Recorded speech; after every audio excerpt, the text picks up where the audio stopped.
Assalamualaikum warahmatullahi wabarakatuh. Waalaikumsalam warahmatullahi warahmatullahi wabarakatuh. wabarakatuh. Waalaikumsalam warahmatullahi wabarakatuh. Sebelum kita memulai pembelajaran hari ini, alangkah lebih baiknya kalau kita membaca doa. Mas Haikal silakan ya dipimpin. Baik Bu, ya Bu. Sebelum memulai pembelajaran, alangkah baiknya kita terlebih dahulu berdoa. Berdoa dimulai. Baik, doa selesai. Baik Bu, sudah. Terima kasih Mas Haikal. Baik Bu. Ibunya perkenalan, Bu. Oke, namanya Nuridaya Alifiani. Biasanya dipanggil Vini. Teman-teman bisa manggil Kak Vini. Asal dari Universitas Muhammadiyah Malang, jurusan Pendidikan Bahasa Indonesia. Di situasi seperti sekarang ini, kan ini masa pandemi ya. Tapi alhamdulillahnya PPKM juga udah enggak, terus udah turun level juga. Teman-teman harus tetap mematuhi protokol kesehatan. Jangan sampai keluar nggak menggunakan masker, nggak bawa hand sanitizer. Setidaknya kita selipin lah itu hand sanitizer di tas kita gitu kan. Agar apa? Agar menguntungkan sesama kita. Jadi dengan cara apa kita menghargai teman kita? Dengan cara kita memakai masker, dengan cara kita berjaga jarak. Jadi seperti itu.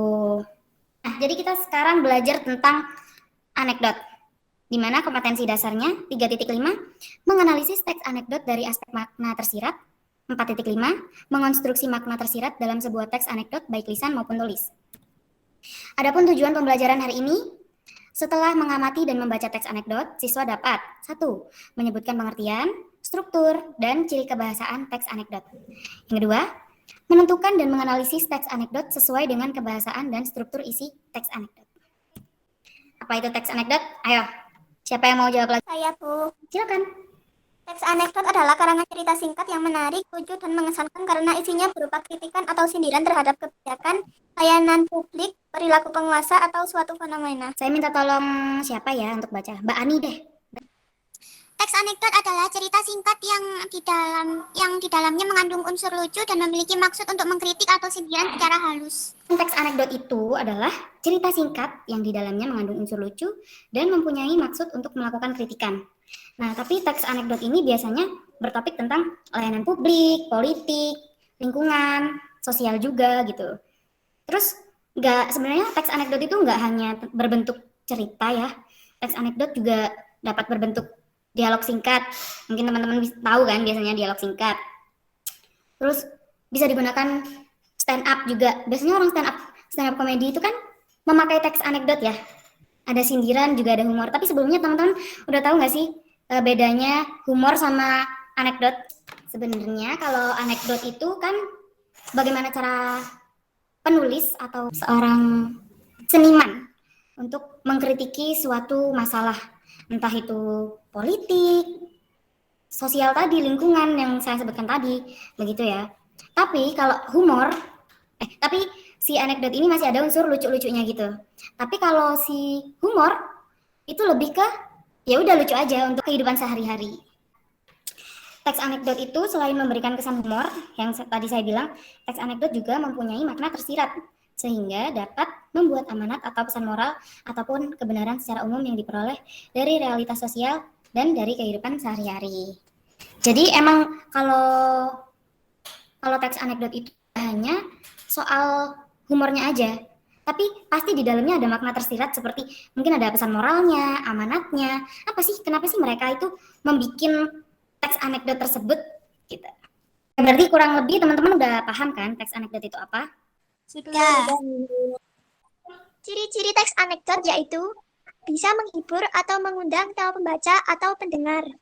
Yang kedua, untuk menyampaikan kritik halus yang tidak menyinggung pembaca atau pendengar atau yang diceritakan. Yang ketiga, sebagai media penyampai pandangan, aspirasi yang bernilai positif, dan berbau humor ke publik.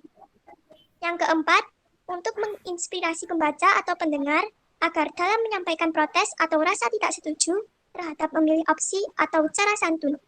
Yang kelima, mengenai tokoh-tokoh penting atau mempunyai jabatan lebih di atas kita. Dan yang terakhir, memiliki sifat humoris, lucu, menggelitik, dan berbau lelucon tetapi menyindir. Mesya bagus banget intonasinya. Terima kasih, Bu. Ciri-ciri teks anekdot. Jadi pada intinya teks anekdot itu hiburan yang mengkritik. Ada yang tanyakan tentang ciri-ciri teks anekdot? Tidak. Oke, next ya. Struktur teks anekdot. Siapa yang mau baca? Ines, Amalia. Ines, silakan. Abstrak, pendahuluan atau bagian pembuka. 2. Orientasi, awal suatu kejadian atau saat cerita mulai bergulir. 3. Krisis, puncak cerita biasanya berisi konflik atau masalah yang terjadi kepada karakter. 4. Reaksi, hal yang dilakukan karakter setelah mengalami krisis. 5. Koda, bagian penutup yang berisi amanat atau kritik. Oke, terima kasih Mbak Ines. Jadi struktur teks anekdot. Yang pertama, abstrak atau abstraksi, yaitu bagian pembuka yang menyatakan latar belakang atau gambaran umum tentang isi teks kepada pembaca. Jadi abstraksi pembuka ya, pendahuluan. Kemudian yang kedua, orientasi, yaitu menjelaskan tentang latar belakang terjadinya peristiwa. Setelah dibuka, dikasihlah latar belakang. Kenapa bisa terjadi seperti itu ya. Yang ketiga, krisis bukan sih? Iya. Krisis atau komplikasi, di mana bagian ini menerangkan pokok permasalahan. Jadi krisis nih, ini kan puncak cerita. Jadi benar-benar puncak-puncaknya cerita. Apa yang di abstrak, apa yang di latar belakang. Kalau misalkan rapot itu naik gitu loh. Bukan rapot sih, apa ya, naik tangga. Itu tuh naik di krisis. Kemudian reaksi. Reaksi adalah bagian di mana tanggapan terhadap cerita krisis tersebut. Dan yang terakhir, koda. Di mana-mana koda itu adalah bagian penutup. Ya kan, bagian akhir cerita yang di dalamnya terdapat persetujuan, komentar, ataupun penjelas atas maksud dari cerita yang dipaparkan. Seperti itu. Oke, yuk siapa yang mau baca? Saya Bu, Haikal. Haikal, oke, silakan Mas Haikal.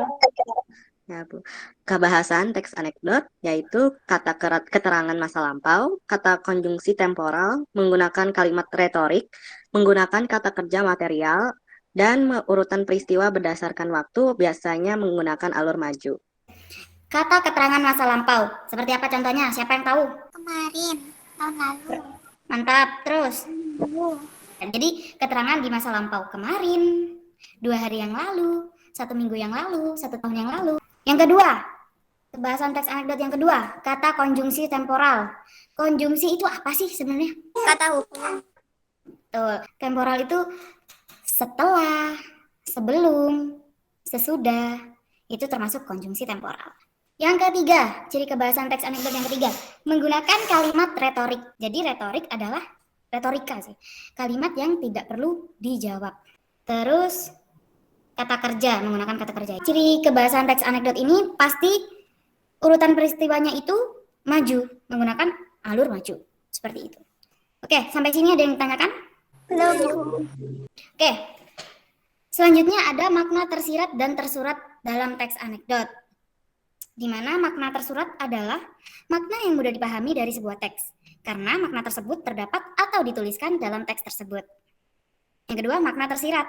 Makna tersirat adalah makna yang tidak disampaikan secara terbuka dari sebuah teks. Contoh. Udah kelihatan belum contohnya? Udah. Oke. Coba cari makna tersiratnya mana? Mana makna tersirat, mana makna tersurat? Ratna berjalan dengan tenang. Kepalanya menunduk. Langkahnya pelan, tak peduli sesekali kakinya terkena batu. Tangannya menggenggam erat sebuah kertas. Kertas itu adalah sebuah surat yang ia terima tadi pagi. Makna tersurat. Di pengertiannya aja, makna yang mudah dipahami dari sebuah teks. Karena makna tersebut terdapat atau dituliskan dalam teks tersebut. Mana nih yang nyata, yang benar-benar kalian pahami dalam teks tersebut? Soalnya makna itu ada di situ. Jadi teks ini ada makna tersuratnya, ada makna tersiratnya. Kalau tersurat, itu maknanya tuh udah terang-terangan di situ ada. Kalau makna tersirat, pasti ada pesan moral di dalamnya. Pasti ada kayak gini. Kak Vini, udah makan belum? Gitu. Itu termasuk tersirat apa tersurat? Tersurat. Kenapa tersurat? Karena udah jelas menanyakan gitu. Ini yang tersurat. Maksudnya, aku yang tanya ya, kalimat tanya barusan itu tersirat apa tersurat? Tersurat tadi jawabnya ya kan? Kalimat tanyanya barusan. Padahal belum tentu. Belum tentu dia tersurat. Belum tentu dia sekedar nanya, kamu lapar apa enggak? Bisa jadi dia ngajak makan. Dapat? Sampai sini dapat? Oh, iya, iya, iya. Dapat ya? Jadi Kita khawatir. siapa tahu Vin udah makan belum? Kalau belum, makan yuk. Kayak gitu. Dapat itu makna tersirat. Aku kasih clue deh. Kertas itu adalah sebuah surat yang ia terima tadi pagi. Jelas kan? Iya, Bu. Makna tersiratnya adalah ini di kalimat yang pertama. Ratna berjalan dengan tenang, kepalanya menunduk. Emang iya dia berjalan dengan tenang? Ini deh, kalau kalian jalan, misalkan kalian lagi overthink nih. Overthink, terus kalian jalan. Kalian apa jalan enteng gitu nggak? Enggak. Enggak kan? Pasti kayak mikir kan? Iya. Aduh, ulangan fisika dapat C. Mana besok remet, belum belajar lagi. Susah materinya. Mikir kan? Sambil jalan, pasti ada pikiran. Nggak mungkin dong tenang. Nah, jadi di situ artinya si Ratna ini pasti ada pikiran gitu loh. Misal, Ratna dengan sedih karena ia berjalan dengan menunduk dan tidak peduli kakinya yang terkena batu. Masa berjalan dengan tenang tapi nggak peduli kakinya kena batu? Ya nggak sih? Biasanya kalau orang nggak lagi mikir apa-apa kena batu, anjir sakit gitu nggak sih? Iya. Nah, Iya. jadi udah dapet di sini ya makna tersirat, makna tersurat. Paham. Oke. Iya, Bu. Paham ya? Tadi kan kita belajar tentang struktur teks anekdot. Ingat nggak apa aja? Abstrak, orientasi, krisis, reaksi, dan koda. Mana bagian abstrak? Suatu hari di sekolah, Pak Guru sedang menanyai murid-muridnya. Itu aja. Guru bertanya, sebutkan kepanjangan dari DPR dan MPR. Terus si murid jawab, gampang Pak. Kata gurunya, iya sebutkan. Kata murid, MPR itu adalah mengkibuli perasaan rakyat. Kalau DPR itu dedengkot perampok rakyat Pak. Gitu. Terus kata gurunya, Us, ngawur. Kata muridnya, hahaha, apa dong Pak? Terus kata gurunya, MPR itu menggandakan problem rakyat. Kalau DPR, Departemen Penipu Rakyat. Hahaha, Pak Guru bisa juga pura-pura ngawur. Dari sini dapat gak? Maksudnya bisa menganalisis gak? Mana yang orientasi, mana yang krisis? Insya Allah bisa. Ya, ayo ini kan abstrak udah ketemu. Orientasinya yang mana? Yang sebutkan kepanjangan DPR dan MPR. Itu aja ya? Gampang, Pak. Sampai gampang Pak. Sampai gampang, Pak. Habis abstrak, orientasi, terus mana nih krisisnya? Ya, sebutkan. MPR itu adalah mengkibuli perasaan rakyat. Itu nggak sih sebenarnya yang krisisnya? Ya sebutkan ini ikut orientasi nggak sih? Ya dong. Oh iya. Ya, itu Iya. MPR itu menggunakan problem rakyat. Itu Pak. Terus yang terakhir apa? Termasuk kodakah, reaksikah? Karena strukturnya kurang dua nih. Reaksi. Iya, bisa reaksi sekalian koda. Di sini teman-teman udah dapet ya semuanya. Pastinya udah nangkep apa yang saya jelaskan ya. Sudah. Jadi, karena di kompetensi dasar kita tadi, saya udah jelaskan kalau teman-teman harus membuat atau mengonstruksi teks anekdot. Dan tadi sudah saya jelaskan juga materinya. Langkah-langkah menulis anekdot.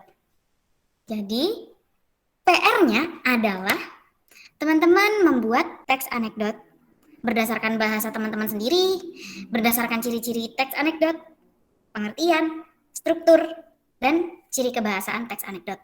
Terserah bikinnya mau bentuk dialog, apa bentuk paragraf, atau beberapa kalimat aja itu juga termasuk anekdot. Insya Allah kalau ketemu ya. Insya Allah ketemu minggu depan. Terus ntar pastilah ada yang seru lagi. Teman ada pertanyaan lagi nggak? Tidak ada. Tidak. Oke, kalau nggak ada saya tutup ya. Iya, Kak. Ya. Oke, terima kasih. Terima Jangan kasih, Kak. lupa Kembali, Kak. jangan lupa diulas-ulas lagi materinya, dipelajari, terus sering-sering baca lah pokoknya. Jangan kayak saya, pasti menyesal ntar di kemudian hari. Oke, terima kasih. Tetap jaga kesehatan. Jangan keluar rumah kalau nggak perlu-perlu banget. Jangan nongkrong. Oke, semangat. Terima kasih. Wassalamualaikum warahmatullahi wabarakatuh. Waalaikumsalam Waalaikumsalam warahmatullahi warahmatullahi wabarakatuh. wabarakatuh. Kak. Terima kasih, Kak. Kak. Sama-sama.